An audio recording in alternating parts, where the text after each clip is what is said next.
हर गांव में एक कहानी होती है जो समय के साथ खो तो जाती है, लेकिन कभी कभी वो कहानी खुद को दोहराना चाहती है। आज जो मैं आपको सुनाने जा रहा हूँ वो कहानी है एक ऐसी हवेली की जो अब वीरान है, लेकिन उसकी दीवारों में आज भी चीखें गूंजती हैं। राजगढ़ मध्य प्रदेश का एक छोटा सा गांव, जहां ज्यादा कुछ नहीं होता था। लोग खेती करते थे और शाम को चौपाल पर बैठकर पुरानी कहानियां सुनाते थे। लेकिन इन सब के बीच एक ऐसी चीज थी जो सबको डराती थी। गांव की दूसरी तरफ बनी वो पुरानी ठाकुर की हवेली। किसी जमाने में वहां ठाकुर वीर प्रताप सिंह रहा करते थे। कहते हैं कि उन्होंने अपनी हवेली में बहुत जुल्म किए, नौकरों को मार डाला और अपनी पत्नी को भी जिंदा जला दिया। उसके बाद से ही वो हवेली वीरान हो गई थी। लेकिन वहाँ से रात को रोने और चिल्लाने की आवाज़ आती थी। गांव वालों ने उस हवेली को शापित मान लिया था।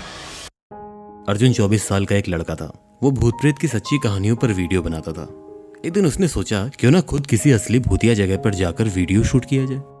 उसे अपने गांव के बुजुर्गों से ठाकुर की हवेली के बारे में पता चला। उसने अपने 3 दोस्तों समीर, निखिल और पूजा को साथ चलने को कहा। पूजा पैरानॉर्मल एक्टिविटी में यकीन करती थी और ईवीपी रिकॉर्डर लाना चाहती थी। सभी तैयार हो गए। रात के 11 बज रहे थे। चारों दोस्त टॉर्च और कैमरा लेकर हवेली पहुंचे। हवेली का दरवाजा जैसे ही उन्होंने खोला, एक हल्की सी आवाज। अंदर खूब अंधेरा, फर्श पर धूल की मोटी परत और दीवारों पर टूटी तस्वीरें थी। जैसे ही पूजा ने ईवीपी ऑन किया, उसमें एक हल्की सी आवाज रिकॉर्ड हुई। क्यों आए हो? अर्जुन ने हंसते हुए कहा शायद कोई पुरानी रिकॉर्डिंग है। लेकिन पूजा के चेहरे का रंग उड़ चुका था। वो आगे बढ़े और सीढ़ियां चढ़ने लगे। सीढ़ियों पे चढ़ते हुए सीढ़ियों के चरमराने की आवाज आ रही थी, जैसे कोई और उनके पीछे चल रहा हो। वो ऊपर पहुंचे। उन्हें एक कमरा मिला जिसमें अंदर एक झूला था जो खुद ब खुद हिल रहा था।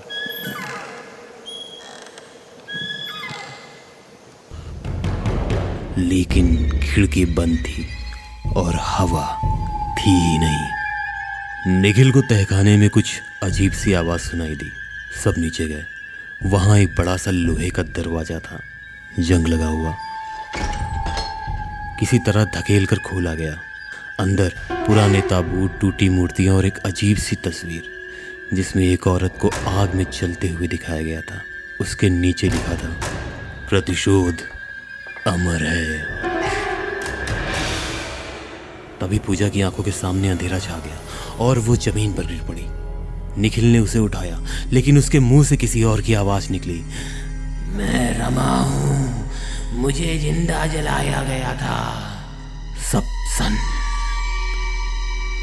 अर्जुन ने कैमरा नीचे फेंक दिया और डर से पीछे हट गया। गांव लौटकर अर्जुन ने कई लोगों से पूछताछ की। तब एक पंडित जी ने बताया, रमा ठाकुर वीर प्रताप की दुल्हन रहे। ठाकुर को शक था कि रमा उनको धोखा दे रही है।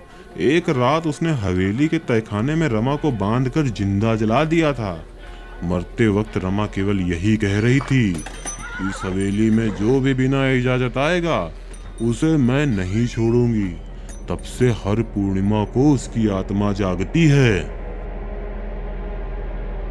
अर्जुन को समझ आ गया, पूजा पर रमा की आत्मा का साया है।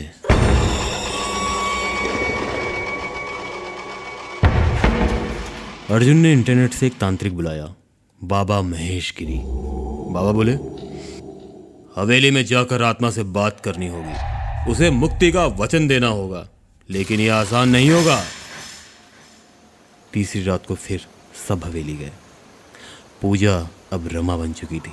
उसकी आंखें सफेद थी, बाल खुले और वो बार बार यही बोल रही थी, मुझे न्याय चाहिए, मुझे न्याय चाहिए। बाबा महेश गिरी ने मंत्र पढ़ने शुरू किए। ओम चामुंडाय नमः, भिक्षाय नमः स्वाहा। हवेली की दीवार हिलने लगी, खिड़कियां अपने आप खुलने लगी, ताबूत से धुआं निकलकर चारों ओर फैल गया। तभी पूजा की आंखों से आंसू निकलने लगे। रमा की आत्मा बोली, क्या मुझे न्याय मिलेगा? अर्जुन ने कहा, तू निर्दोष थी रमा। तेरे लिए गांव में एक मंदिर बनेगा जहां हर साल दिया जलाया जाएगा। एक तेज चीख और फिर सब शांत। अगली सुबह जब चारों उठे तो हवेली पहले जैसी लग रही थी। सारी तस्वीरें भी अपनी जगह पर थीं। फर्श भी साफ था और झूला रुका हुआ था। और गांव लौटकर अर्जुन ने वादा निभाया, रमा के नाम पर गांव के पास एक छोटा सा मंदिर बनवाया। कभी कभी आत्माएं बुरी नहीं होती, बस उन्हें न्याय चाहिए होता है।